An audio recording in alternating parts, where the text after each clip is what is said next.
In this video, I am going to share how to fix the Notebooklm error when uploading a source.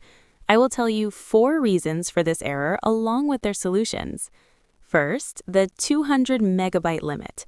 Make sure your file is under 200 megabytes. If it is larger, try splitting the PDF into smaller parts, or if it is a video or audio file, convert it to a compressed MP3. Second, the 500,000 word limit.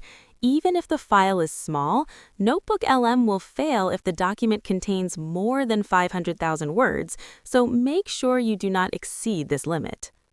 Third, copy protection. Notebooklm cannot read password-protected or encrypted PDFs. I have provided a website link in the description.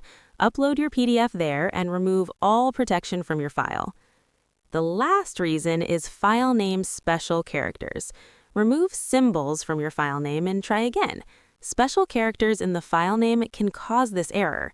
If you still get the error, then share the file link with me and I will tell you how to upload it.